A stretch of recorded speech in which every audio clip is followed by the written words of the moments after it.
Yen Machigo, Sekutu Sebam, Midian Gogofusewa, Sekutu Sebam, DL Cassia Bodia Hintano, and only a Pahontoma. DL News.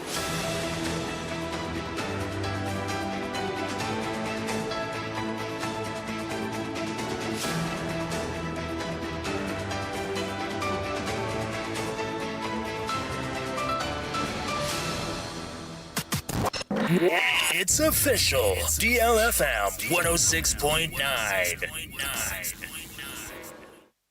Yamamo Akwaba. Afitu mekane share yen ewo Facebook no so a na ye DLFM 106.9 na yemfa kasebo no echiremu emfa ensomum. Ye sha kasebo na se e de afiri Ghana mampeni Berema Oboata John Dramani Mahama e de sem atudwa echiremu am. NDC abanya baye ya ono Ghana mampeni John Dramani Mahama edano no wanam gusu a wanam bo adwumaden aboapa na memwo no emu da ho no mo fan ma Ghana ni bia na ni kotua wisie ehun de ekro na okirem a enkuntabo si ade ba ko a de na koma soro pono yi suye papa eboapa titiriw efa oman Ghana isika sam ho no de wanam abo adwuma ye ene investors amama ya hodo mu nipa mo sika ompeso mbedi dwa no Ghana man wanam kon adopam na Ghana man pani kirem sei obi bia da opeso oba no bedi dwa oman Ghana mu no oba pani sika no obenya ho fasos iye pam Ghana man pani decide to dwamra eye diplomatic community fo a Germany man pani Frank Walter ba omanima eye nefu amakoma akonsra hwe a oba omanima oba bedie no ena ndra da Ghana man pani John Dramani Mahama e de sem to dwa wo kirema Ghana sika sam yakopo ayatom afantoma pafra ekwa nanim ekonkode mo manyin so yagie edin ye pam ewa mansan inamum na Ghana man pani kirem sem anamompa aban be ye watuo no eka obimene omaga na sika sam no eyade a ekonkoden ekonanim nti wiase mansan inada titiro mamo sika no wode manya gidie ewa omaga na sika sam nti obi akondo se beba omanyimu na ode ne sika ababa hye omaga na gidiem na aboa na wanya so mfa so na Ghana meburu nso etimanya adwumapa na wonom etimi ayem Ghana man pani chirim se pempra ye kese no Ghana city no sa wo ka wiase mansan nyina sika ekonkoden no omaga na Ghana city ni yade a ejanna so ye pa ebo adwumaden na Ghana man pani chirim a emfempem ye no ne adunu na mu no na oman Ghana ya inflation no na giremu ohamugechemu aduonu miensa 23% na meke se de emfempem ye no ne adunu no mu no September boso na ba begina ohamugechemu nkron se we na so de se hwi a ebo adwumaden ye pam na Ghana man pani chirim a yanka nkyra wiase afana nyina se ufa bia digwa na usika na beba na wanya so mfa so pe wade a bra Ghana visa Ghana sika sam atoye na ma yakwa anim a ebebo mebunu no so anya adwuma ye ewo manyim. At the domestic level, Your Excellency, I'm proud to report that Ghana has made significant progress in economic stabilization and structural reforms. Through sustained fiscal discipline, bold energy sector reforms, industrial modernization, and agricultural mechanization, we've restored confidence in our economy and laid a solid foundation for inclusive and sustainable growth. Today, the Ghanaian cedi, our domestic currency, is one of the best performing currencies worldwide. Inflation has fallen sharply from 23.8% in December 2024 to roughly 9.4% as of September 2025.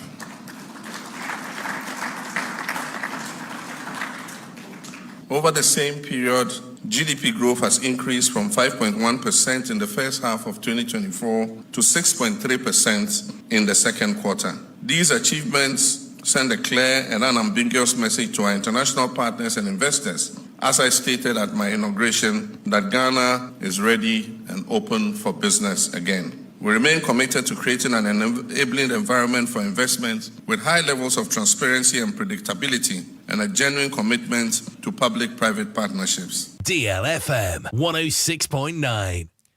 Any awoti ye Ghana mampeni John Dramani Mahama. Yentwa Kasiabone Suna Concern Small Scale Miners Association for Ediabeto Abayanim say. Omo mamadiano ombre ye shamfan machine na omudi ye adwuma ewo baabi omuto efom agudie no de omokra bani na no mamadiano ombra no sane ebe ya omuntimi enkra bie mu enfemba na otitinani ede mekuo no eye Michael Kwadwo Pepra edi tuja echiem se so mo bomode ano mo bra no a eno beboa ama Ghana yensuo etimi asa batebia na etie dada no na Environmental Protection Authority EPA for the press statement ebetuja echemu se ya de omahu se eya shamfa machine yan crofordton no eno na boa wom ema omunya sika edigo mu botom na emom so mo bra no eno betimi aboa sa ne ebenya nsu a wo man Ghana mu no entimi ense biomesan se boat omo frɛ no eye tototo no eno etinsuo na ne ya de omom tefom agudie ne to so ehonom ana omutimi edi to gold no nti so mo bomode ana omutimi bra ya shamfan machine ano a eno no ebetimi aboa san so man Ghana yensuo ni na asɛe no the same say edituja. This chamfire machine or the equipment has had a lot of impact on our water bodies, because without these chamfire machines, I don't think people would be dredging our rivers, because the cost involved to build a dredging machine is not easy. But this chamfire machine has made it easier for people to easily acquire them and then mine on our water bodies. We all know that no law permits one to mine on our water bodies. So anybody who is found on these water bodies do so illegally. So in order to help in fight this galamsey problem, the ban would really yield results, because if people are not able to acquire these machines, they would not even want to venture. We should applaud the EPA for such a bold step, and we want to make sure that it is not going to be a 9-day wonder. And in so doing, if indeed is a ban, then one, people manufacturing these chamfire machines in Ghana should be arrested, or should be make sure that what they are doing will be stopped. And also the importation of the same chamfire machines, they should make sure that people will not find other means in trying to bring it into this country. We have brought about something we call the self-policing policy. And people who are in these communities and dredging or mining illegally on the various water bodies, as an association, we would make sure we clear them. Eniya wuti ye eye Michael Kwadwo Peprono ana ye otitinani edema eye Concerned Small Scale Miners Association. Yanto akasebo no so na ye nyina mu ewo my Ghana ye mra hye ebedwam na make sebedwane edema adehye a wonom ewo esutifi not abato mpesiwa som de den edonim nyamfo Ebenezer Kwaku Ato make said yade a o my Ghana mra eye dinane senti no emperefo de na kwagina emranim ewo court na court etuma hwehwe ne nsem ne nyina ne sen eye anti illegal mining operation Jumedia Mikase no Esha National Anti Illegal Mining Operations Secretariat ayi twanitia e kan say 9 months ekuo no anono wa mamaden ekopie mu ewo broni krom a Mikase na no wo ahafomantanum echirema in fact enipa bi enam koti kwan so etufuma gudia wo emfa mara kwaso ntino wonom ekwa kwache wonom womo hwa na muhunu se mase badwani aba obaya wa mamaden abehye mebunu kutupa ene mohwe won montata wan musum ya baka pa na yaba na aba na edidi kakra na mbetata ene yempene na nka ne kyerem se opene ne dende Ebenezer Kwaku Adoe a oye ma hyebadwani no gyinamu edema endi samanyuku na mu kyerem se okwahye mebunu kutupa ene ekoto de hye na Moscow iso nte no emra ene na dim na nka ne kyerem mmade ade ne kopie mu ewa CID na mo hwehwe ne nsem a na mo kyerem atabi sade asem na ye no ese opene kwa gyina court no kwayi ne ho ano ewa mra kwan so na masebadwam edomkuma edom kase no ba no dini aya mahama ayarga echirem say in fact emla kopie mu ewo ACD headquarters no one majority chief whip ekoye no lawyer ka humpi bibia ya krado okwakwa gina mra nim na mra ene na divisa sabi o mana yetim no mra ene ye adwuma ina mahama ayarga echirem a osre o mana yetim no obi ene ho bu mra so masebadwafo na kwa atetena ekwahye mra say your mom manga nansuo yakwaye ne yensase ho banti eba ne se nenne masebadwafo akwahye mra na wo ye masebadwani wakwata mebunachi ne yebo nipa won boban ne santi efri ne ekọ bubu mra so mra ne wundi ntopeni emra ne ni na kina bi ohwe ade a wapin ho wo mayim. Let me indicate that yesterday I got a call from the Minister for the Interior, Honorable Muntaka, that the IGP needed the member for interrogation. I invited the member, he came to my office, and I was trying to reach Muntaka. I couldn't reach him, so ultimately I had to ask the member to go. If I reach Muntaka, I will call him back. Subsequently, Honorable Muntaka called me back. He was in a meeting when I was calling him. And I told him that I had invited the MP. He was ready to come see whoever he should see. But because we did not hear from him, I had dismissed him. So we scheduled that this morning the member should be sent to DLFM, the CID 106.9 headquarters to meet with one of the deputy CID directors for processing. And so this morning he went with our majority chief whip and his lawyer. They received him at CID headquarters, took him through the processes, and I received a call not quite long ago that he has been taken to court, and as we speak, he is actually in court being arraigned. Any I would take a PMO or my Ghana, Yamashi Jomono, Nayadom Cassiano, Panu Dini, Edonu Yamfo Mahama, Ayarga. And a quack cramono, Uko PMO, our foot or Mashabe John, Ukrasinaco PMO or Mangana Mashabe Joma. Or ya one Dom Kuman Panu Dini, Onum Yamfo, Alexander, Kwamina, Afenyo or Sahina Markin. H. Rema.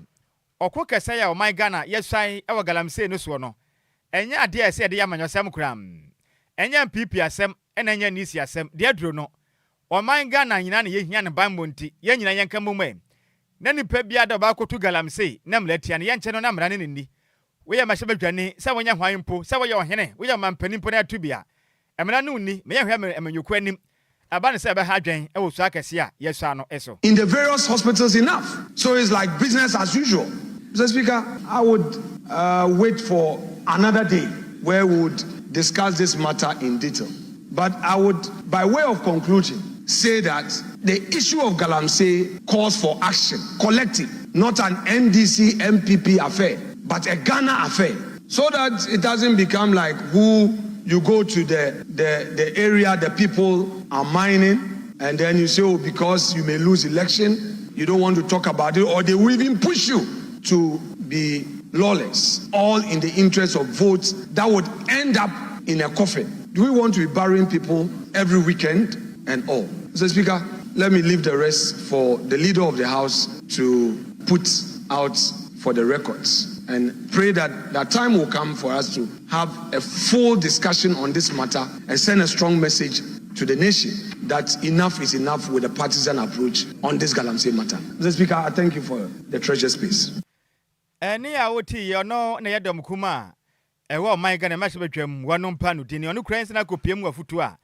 Or ya one on Mashabetran in the day, Edonium for Alexander, Afenyon, Kwamina, or Sahin, Markin. Yantua Kasiabone Sona State House and Company Limited for the Abetuja HM say. Omo the 15% discount at the amount clients or modi omoka ewo mayimu FIA revenue mobilization exercise no cost to send a bayon betimi Agyei Sikapa pim at the free ayomo clients or modi omokano and chain. Na company no ekasa HM sasanshye we ebesha si obubu obosomi ne de tosomi ensa ekosi opanima obosomi ne de toso aduasa ko won fimpim yenu ni aduonu num ni ma eno ebe bua na omane so no atimi Agyei Sika adefi clients a omo ade omokano ho. Na money some for etwetwen komo ewon knan ana ye managing director at the State House Company Limited John Bauer edi tuja na oche mu say discount ye omodi abai eno beboa ama client ne so no atimi atwie ska ni nyina edi ama wo ma omo ntwentwen so odi some say edi tuja payments, our collective ability to deliver on Ghana's housing promise is weakened. Unfortunately, a significant number of clients still owe the company various forms of payments, running up into the hundreds of millions of Ghana cedis. Some of these include ground rent payments, land regularization fees, lease renewals, consents, and various service charges. Today's Ghana requires sustainable financing models to keep housing delivery going. The State Housing Company Limited, though owned by the government of Ghana, is not a subvented company. What this means is that all of our operations are funded wholly by the money we generate. DLFM 106.9. So today I am pleased to officially announce that we are embarking on a revenue mobilization campaign. It will run from today, November 3rd, to December 31st, 2025. And what we are offering is a 15% discount on all outstanding fees and obligations owed by our clients if they settle their debts in full during this period. This discount campaign is to ease the financial burden on our valued clients while encouraging full compliance. It is a limited time opportunity to clear all arrears at a discount and see. Enwachi ana Mr. John Bawa edi tuja no chemu say answer na fiwe ebekwa awieye no eyade a campaign no ebebie 24-hour ye premium and express service sani ebeye ye customer services ebetimi akoso. The company will also officially launch its 24-hour premium and express service center before the end of this year. This new center will provide fast, reliable and customer-friendly service for all payments, documentation and client support with a 24-hour turnaround time for some of our services. In addition, our finance, estate management, customer service, legal, and various teams are available to offer support to all of our clients, providing you with more flexibility and convenience than ever before. Enia Uti, a managing director at the Master 8000 Company Limited, John Bawa. Yantua Cassia, one say Monfengre, I was so for no, and I was sure my Ghana, Yamanwe, and Sam so Metre, Minister for Interior. Oniminyam for Mohammed, Mubalak, Muntaka, Edihemo Abetuja, Rimam. Ghana for Bekayam. Emra yetu aba, ewon fimpim yinu, near Duno. 2020 abato no mono, Techiman South. Abato ne to Jano, Basabasabi Koswa.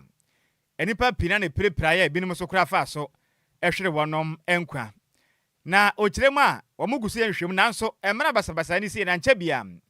Enen subrani bito yenteno amanhwa mo ye nyade a etimi SCP ewo ehuni pakrombo moden edisa ewu no na mra ne onensa ntwerefo di nkomo ede afa emfempem mienu ne ade nu ena afenso emfempem mienu ne ade nu na abato nsunsan so eto dwam basabasa ebi kokọ akoso oman Ghana meme ahodo ene manto ahodo mu no ena ode tu dwasem bapem samra yekese no nyade o maseda nya danse pa bia ede afa Techiman South abato aye to ya basabasa course efisen so bi to to ya e ma meke se nipa bonfo mo ta kire ya basabasa nya de am yetimi ehu won mo kra na o kire mu am yen kan che Ghana for say won mo gusu yen hwemu se be ya mbeboa na mo hu nipa kra o ta kire a Techiman South nipa bi hwere won mo kwa ebinim so eprepra ye na o kire mu a Techiman South abato no mo no edipa makoma nsia eprepra ye mienu so de kana na wonyina hwere won mo kwa na yade nya de penti o chekire mu sei edo to nsentwerefo anim enedue Techiman South constituency in Techiman.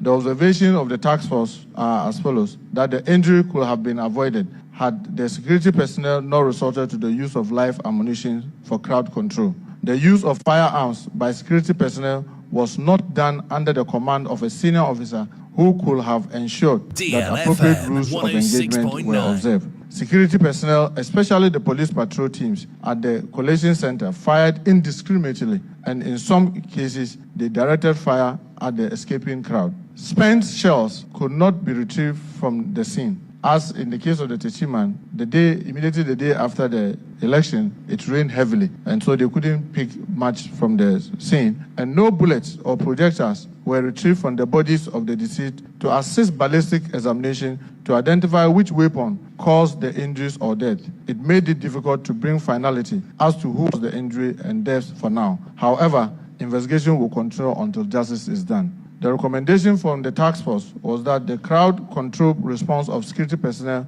by resorting to firing of live arms and also directing fire at the escaping crowd is not acceptable. The victims of the gunshots have suffered injuries that cause them pain, loss of resources for treatment.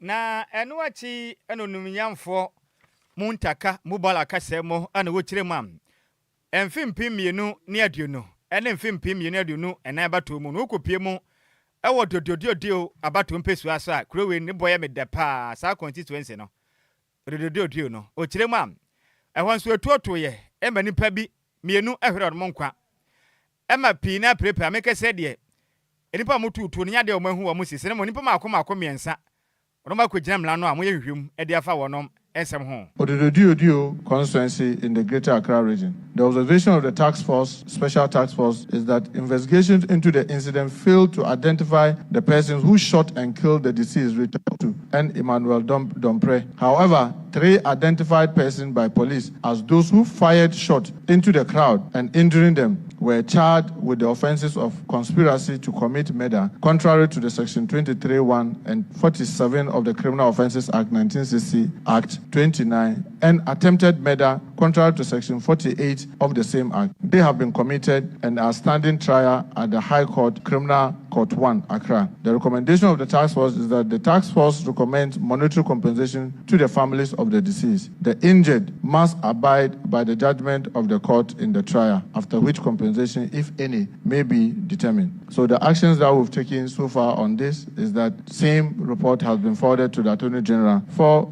the workout of compensation to the deceased family. The docket is also at the cold case unit, since we've not been able to actually get those who fired the shot that killed the two citizens.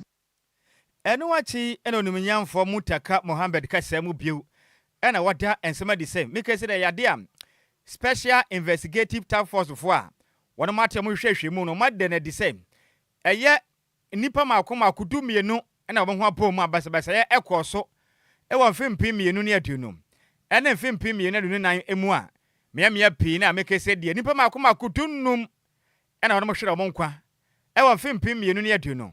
And then film pimi and dunina abatunum. And that fin so. Nimpa bebula aduanan no pe praya asem we emu aden ye pa omoguso eye mo hwehwemu. It gives me a great sense of duty to present to you all the outcomes of the report on the 2020 and 2024 election violence which occurred across various centers in the country. Ladies and gentlemen, elections in Ghana in recent times have been characterized by violence in various forms. In 2020 and 2024 general elections, DLFM, we recorded 106.9. some isolated incidents such as violence resulting in loss of lives. To address this recurrent and bring justice to the victims, the President, His Excellency John Dramani Mahama, directed the formation of a special investigative task force to re-examine cases of electoral violence fatalities, identify the causes, hold perpetrators accountable, and propose measures to prevent further occurrence. On January 16, 2025, the Inspector General of Police inaugurated a special task force within the Criminal Investigation Department, CID, of the Ghana Police Service. The mandate of the task force was to collaborate with the stakeholders to identify, review, and investigate all electoral violent cases that resulted in fatalities during the 2020 and 2024 general election. The Special Investigation Task Force identified 12 cases that took place during the 2020 and 2024 general election. These cases had resulted in 15 deaths across the country and well over 40 individuals got injured. The report outlined detailed account of all the 12 cases recorded during the period. The detailed report, which has been submitted to His Excellency the President, also contains the various incidents. Nekwa kramo no nimnyamfo Mutaka Mohammed Echirema. Eyade amfim pimienu ne aduonu abatom. Ene mfim pimienu aduonu enan abatom no. Basabasaya no ebito dwapam. Awaya waso West Wagon. Na meke se de wonu mugusu abadwoko no gusu yehwehwemu pa. Ede afasan semsem no won do mefa so am. Atenten ne be ya adwumade ma ade hia wo hwere mo nkwa na wo nsusu a There were also instances of persons being rushed to the court on frivolous and vexatious charges when the same incident had resulted in the death of person or two. Great effort was expended to distill these charges and identify persons against whom evidence could be produced for the deaths recorded during these elections, with evidence to sustain criminal charges being preferred against them. Through careful review of police dockets, on-site inspections, and stakeholders interview, the Special Investigative Task Force identified 12 specific cases. I must be quick to add that I have since directed that the report of the Commission on the Election Violence at Ayawaso West Wagon be implemented fully for justice to prevail. Any awoti ye your swafo no and osho my Ghana. Yamanwe ensem so ne den edonumnyamfo Mohammed Mubarak Muntaka. Yentoa Kasiabone so na wayek edin sama betudwa edi afamantama hodo a eno no se kobase wasin so he na ekoso akronobo etimi ekoso de biara ewo honom na ochiema yabuno sanso anabuno east ahafo eni asantemantemu honom de so mo twa wasin so he na ya de akronobo etimi koso honom ye pa na head of public affairs edima wayek eye John Kapi edi tuja echemu se mantama hodo ni bidie eya afibeye mienu yi de bia mo twa wasin so he na eya de akronobo etimi ekoso wo ho na eye mfimfini mantam so dia fei ana omo nso ehya aseso mbema kronobo etimi akoso ewa abran so hwe no ekoso no chirema eya de figures no ekoso ye pan ha dwen esan se safi bia no so mo tron so hwe eya de asisie bekoso anampo so obi beya ne hu so obi na ndi wakoli keep papers e de ama school for na no so no ha dwen ye pa ewo so mutimi bomodian no musia no kwa esan se bomodian na ekoso sa eba Ghana education system ne so no metimi asen no into omuni eye security agencies no so and education authorities for ne bom homodin sa ometimi asesa niema we nyina no ewo eye wasi enso hanim ewo abra school for no etro no chema eya de council for no so ebomodin aye hwehwemu e de afa mfimpi mienu ne aduonu nan eye wasi so eno ekos ne sanse ya de akro no bo bebre na ne koso a bebre na so results na chese ba ye na nya de mayo magin so be release e de amawom into no mo bomodin asaye hwehwemu e de afa hodin sem say e de tuja. So we would say for the hotspots we take the Bono regions, that is Bono East, Ahafo, and then Ashanti. These are the hotspots that we have as far as examination of practice are concerned. Well, the hotspots in the country were the Bono East, Ahafo, and Ashanti, and then parts of Central region. You know, when in terms of figures, you probably may think that, figures over here are higher than that. But we realized in the last 2 years that in the Central region, the figures were beginning to go up relatively. Eniya uti ye, head of public affairs, Edema Wayek, John Kapi. Yantoa Kasiabone so ne yenyina mu awosikase mu ekakra na Ghana for baka nansen ena osoafo no oye oman Ghana photo samfo ne den ede Dr.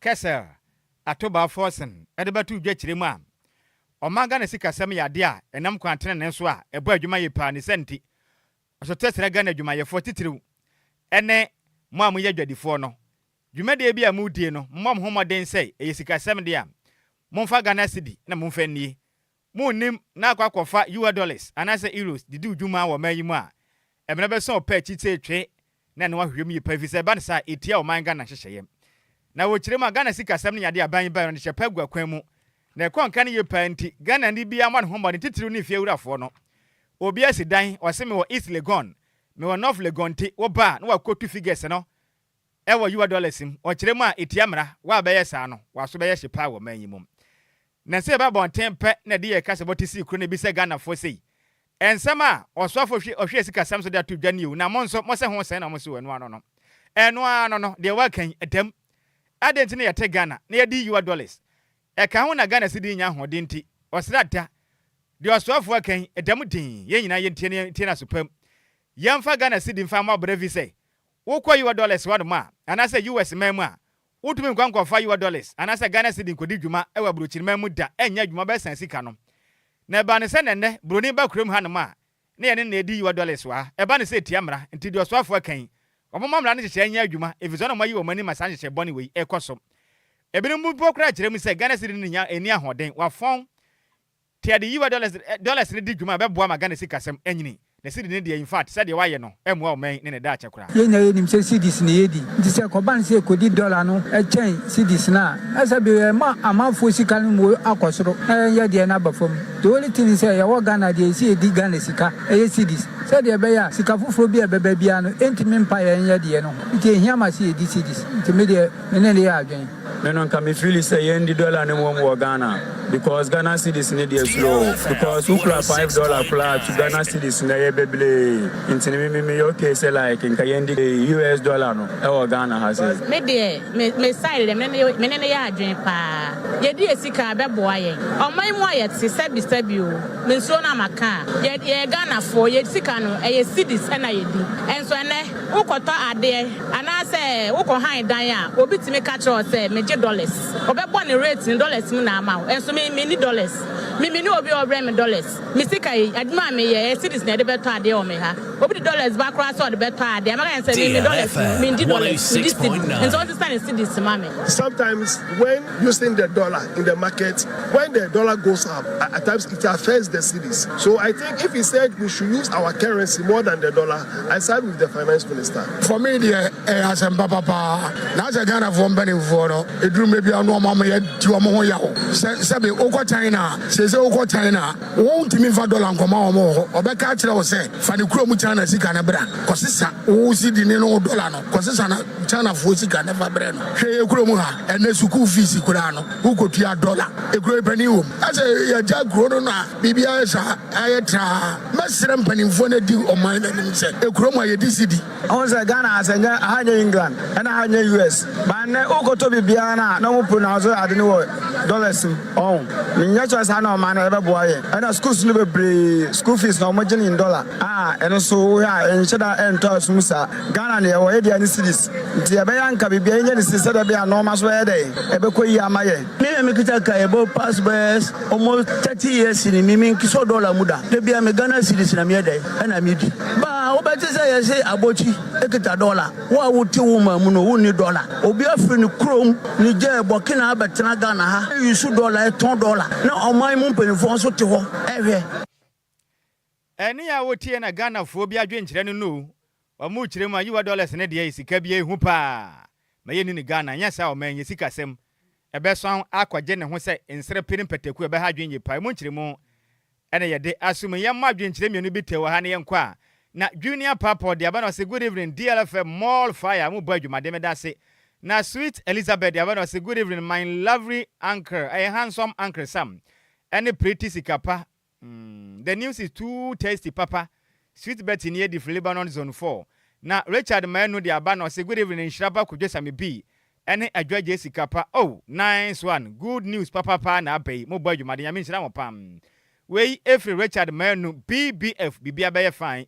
Gwetire soja line odi free epa ye nyina we swe na ye ho ye ba akopama so nsem me wo fa se Odi Sika Abrantie atenase aba ahabe de sade ye da ye ho ye ba sesia na ye ba de obetia ne se DL Power Sports on DLFM 106.9 DL Power Sports DL Power Sports DL Power Sports e mo ade e jawo Dead down. Pressure,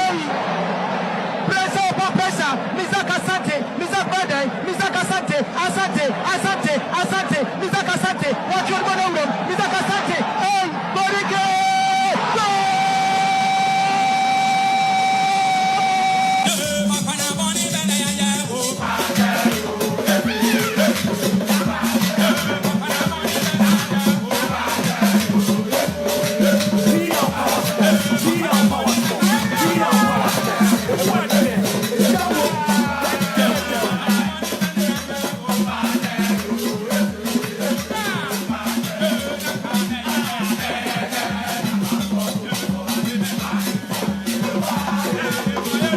me wo fa se Odi Sika Abrantie ya krado Odi Sika ofa e pom ti sen na me adom okokra mu ye da twede empon yakopase se na ensem ne bi wom bebrebe etemu pa se premani abomu no yes e bre ni ntami nya na kajagum all right ofa ma me na wase abusunya ye na wase biem se watwen yen na afi ye twen ho aba embraso se agudie mu nsema yen saka e wo ma Ghana mu na afi krofo close nsem no yen fa embeso mu e wo DL 106.9 FM so yen fa se da kase enko enfama di me pacho Lumba super etaye chi emende me pacho ye be kwama no na afi ya be fie na afi fie nsem ni na etumi ere nsem no enso etumi ere asom once again me dey ere Odi Sika Abrantie yen shanse na se enfa enfri fie on me se down ye betra se ene e breaking story ne de ma se Abrantie dey ere me pacho Hakim Ziyech watimi former player ere ma Chelsea wa join the club and dey ere me pacho with that athletic club and e wo me pacho Morocco bonten so Abrantie no assign 1 year contract ere ma club no me pacho Andra and me patro team no etumi epa ne on toma yen join feed no live Facebook na me patro senia na atmosphere no esi fate and send me patro on villain esi fa koy na ya hwe senia ekoy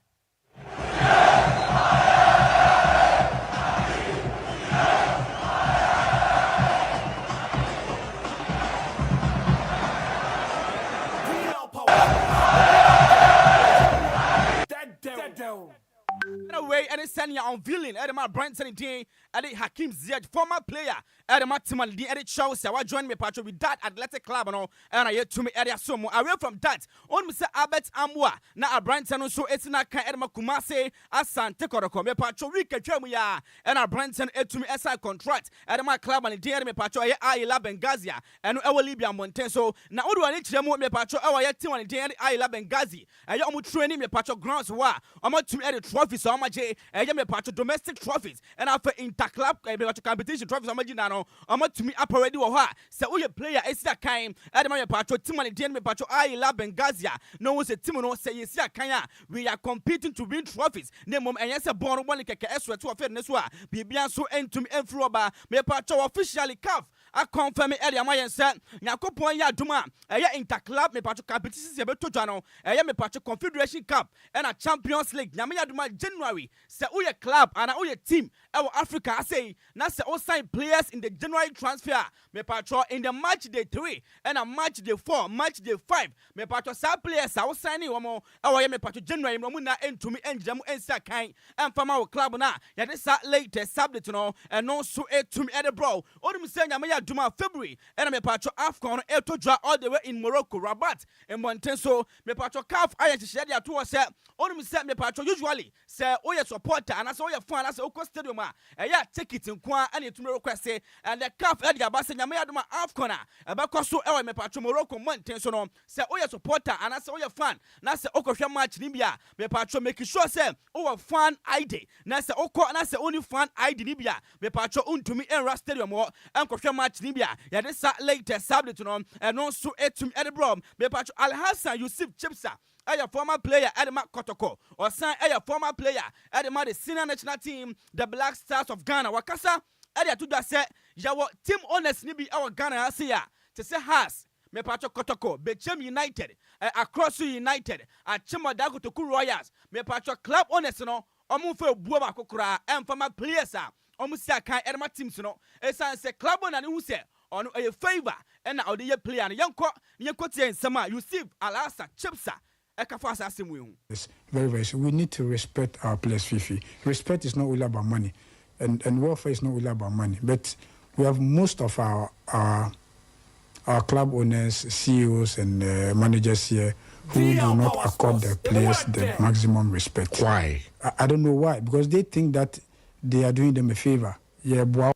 Right, Abusiana way and in summer you see Al Hassan Chepsa and so to me at 2 or 2 so I can say Albert Amwa, former player Edema Kumasia Santikoroko, Sanka Kotoko, Efa Kwambia so to me reading the contract. Yentie Senya Osifa Kano. This situation in Albert's situation, if I understand you very well, I don't have facts from the players' camp or from the club's camp. But then, from what I'm hearing, both player and club agreed to the terms. Kotoko needs money.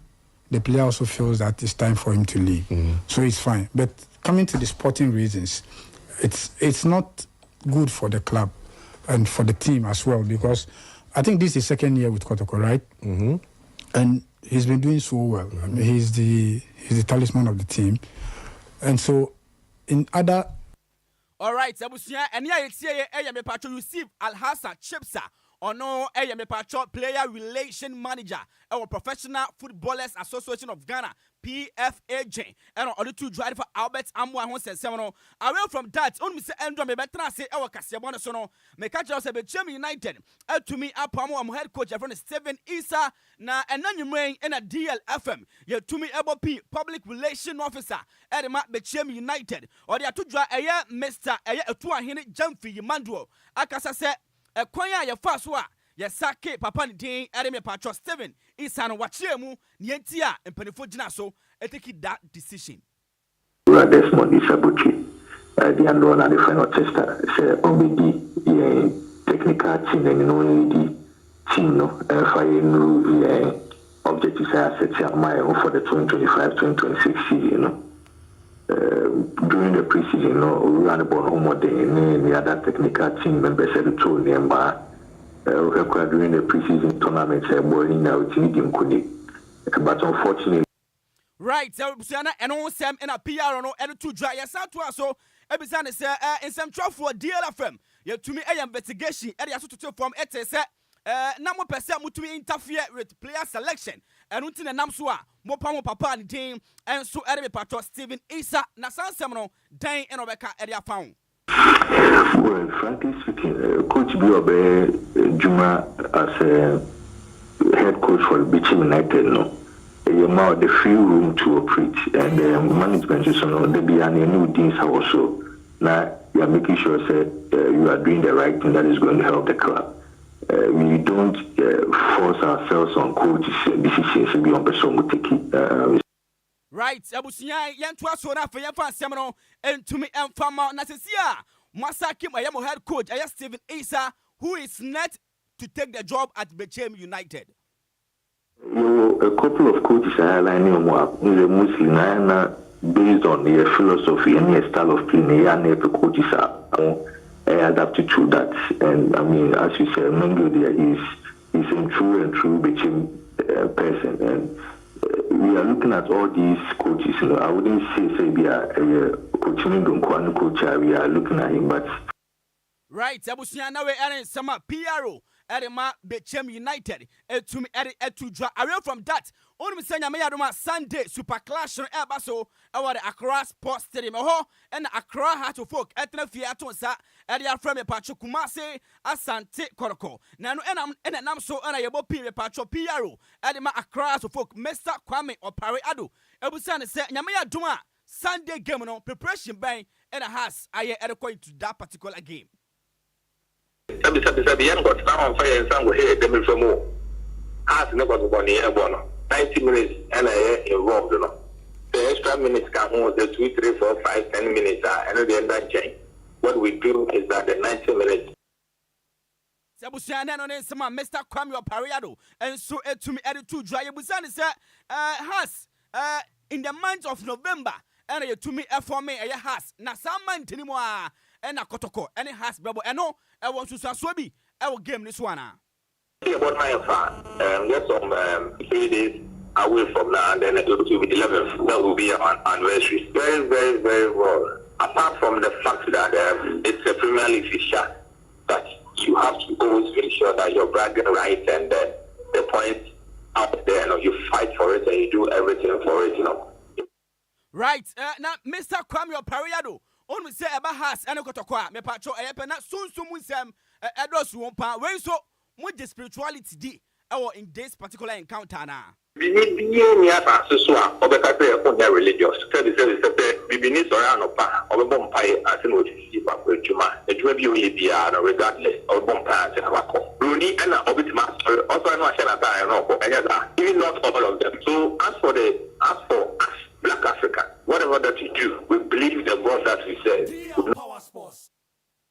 Yeah, young flu and after young fans and for into me Sumo, our Jumedian so me patcho Ghana Football Association.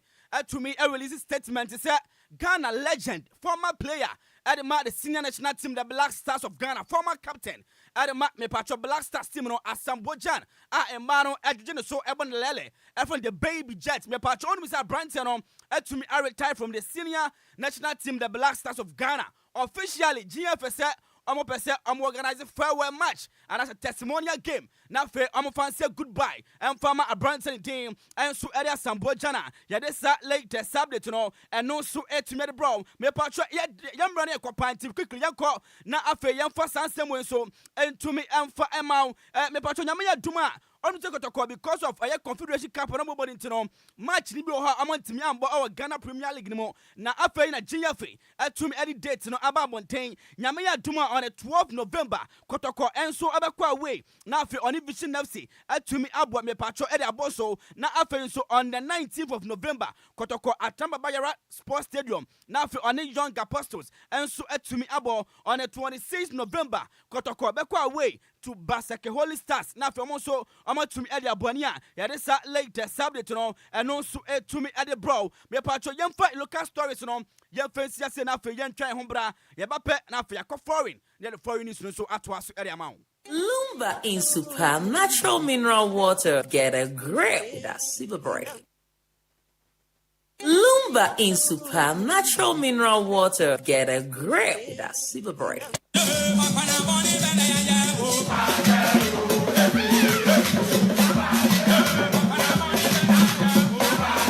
Lumba in Super Natural Mineral Water. Get a grip.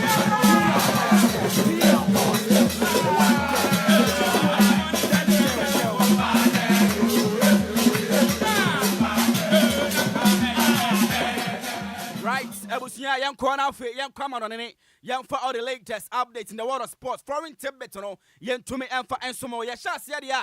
Only say and the Tuesday, do Tuesday, sir. Now for the night of the UEFA Champions League, no, to me a comments here. Yeah, the fixtures no to me area mount. Me a patron and then Napoli, Everton FA, now for on it Eintracht Frankfurt, and so to me area Bonnie, now for me patron Timothy Dame, and me patron a Sarah Prague, at Nefi on the Arsenal ball. Meno Kasaidi, me patron second half, and I to me a Bourami. Yes, yeah, kinda 48 minutes. Arsenal, Asher 2, Emma me patron Sarah Prague, and so to me NTA at Atletico Madrid, and so at that one. Metropolitano now for only Union St. Galles and so to me area when so me patro Bodo Glamps at Traffier and AS Monaco and so about Juventus and Sporting CP now for me patro Liverpool and so any Real Madrid and so able to me about Olympiacos at Traffier any PSV and Doven now for Paris Saint-Germain and Bayern Munich and so about Tottenham Hotspur and so any team on the FC Copenhagen and so able to me area Bonnie me patro Real Madrid and after Liverpool game no say in officially starting 11 no ebe team afa call me patro our Liverpool for so you know Abrantie Dame and me patro Georgie Mada Savli ono ele goalkeeper ono ele goal post name na for defenders no obenya Conor Bradley obenya Abrantie Dame Ibrahim Konate Virgil van Dijk and after Andy Robertson ono elbow oba me patro midfielders na obenya Alexis McAllister Dominic Soboslai after attackers no Mohamed Salah Florent Wirtz, Cody Gakpo, and Abrantie Dini who go at me patro Ekitike. Sanso in Madrid me patro and so afemono. Abrantie Dini edit Thibaut Courtois or no other goal post name. Now for Abrantie Dini and me patro Carreras or no air defense. Den Hobson, me patro Eda Militao, Federico Valverde, midfielders no Obenya Oren Chouameni, Eduardo Camavinga. Now for attackers no Vinicius Junior, Jude Bellingham, Obenya Ada Goulet, and after Kylian Mbappe, Lotin Siamen, way and Brandt to Bakomu Jama Tubai, Ariama Timani Dame, and so Edinburgh Madrid. Yadesa latest no, and also to me at the bro, Paris Saint-Germain, and me patro Bayern Munich game no, same in a starting 11 no, and also able to me call, goalkeeper no, Abrantie Dame, Adi Lucas Chavalia, after Akraf Hakimi, Obenya William Pacho, Lucas Baraldo, Obenya Brandt Dame, Nuno Mendes, me patro midfielders no, Obenya Warem Za Emiri, Sanso and Vitina, Obenya Jao Neves, me patro attackers no, Abrantie Dame, Edval Escalia, Obenya Osmani Dembele, and me patro Bradley Bacola, after our Bayern Munich so after no, Abrantie Dame Manuel Noir, or no other goal post name, now for Tom Bisford, and so patro David Opamecano, Jonathan Ta, and after me patro Korat Ayet Lema, midfielders no, Obenya Alexander Pavlovich, now for Joshua Kimmich, me patro attackers no, Luis Diaz, Harry Kane, and after Serge Gnabry, and after Chelsea former player, Nicholas Jackson on no able loan, and my Bayern Munich no, on also LED attack no ha, and that's late the subject no, and also to me at the bro, me patro Yenda say so,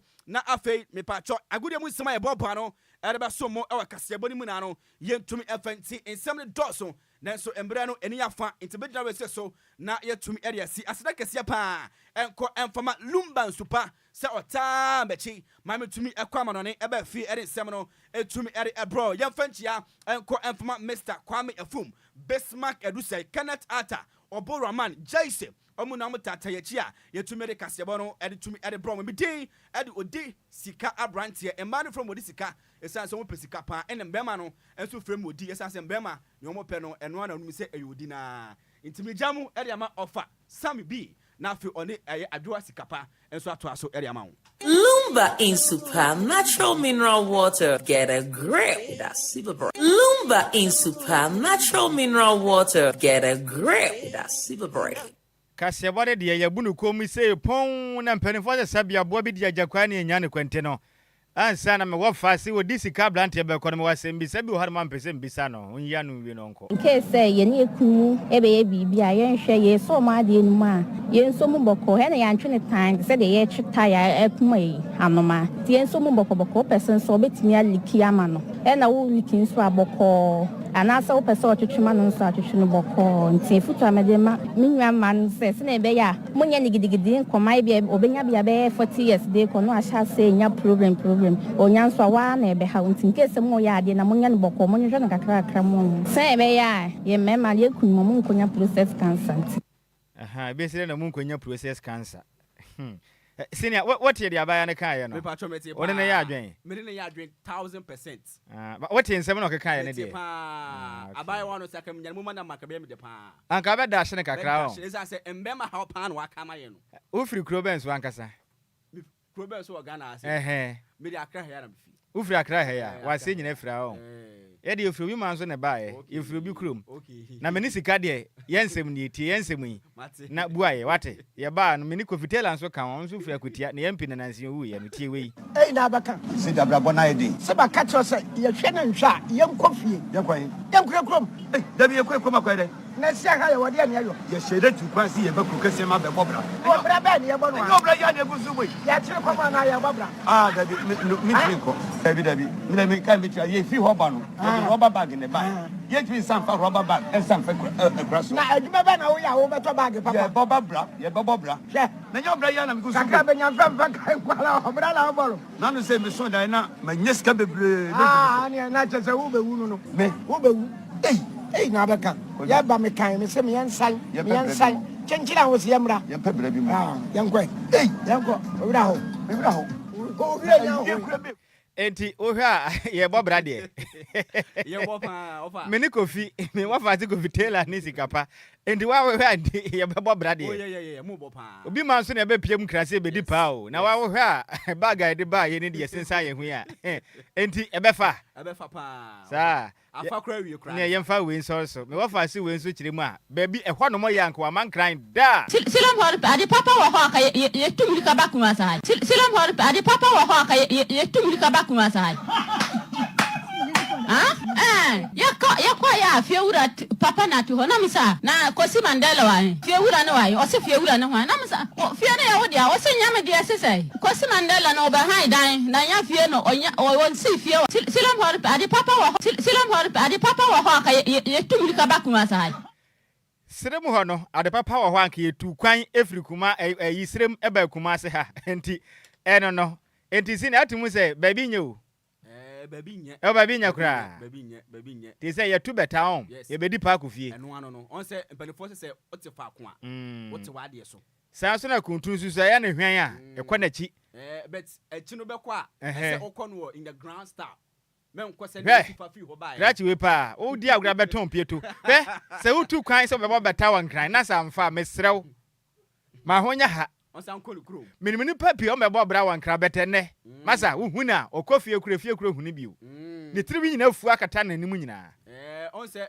san so obi so otu bata ba say so no afa enti wa wo hwe ye mfa no mesrew for so anemfa ha wo ho kra da bi ma ne kofie ho ne de anya hwe dan bo no enya dollars eye cedis wo benye tadan bi ebi kura 20 Ghana be ye mi ahanya kura na se ebi wo ho tadan wo benya bi aha se ne de ne bo de nti wo hwe na se mfa minu ya ha ho we see time kofie na kwe papa bi wo ho ente sa de be ya 7 de amount champion ya me ya duma ya be se hia me da zipi me wa fa se Odi Sika Abrantie na eten kan kase ebo ne ye de si emu semufo ne ya mes me berantwe se mu etema yen champion Taylor dodoa di am de friend no ma na ta sana na ne pa ne di ahya daka mu no eya Mr Frank Jerry e de akopie mu wo Facebook and afis YouTube makasebro nya bi ehwe yem DJ Ziggy Beach in Chef from Madison and I can care for him, you know. Edia Majeswano.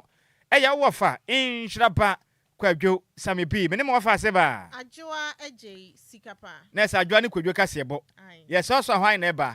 International DJ. DJ Afiba. Equiapima Abrantie. No one fool.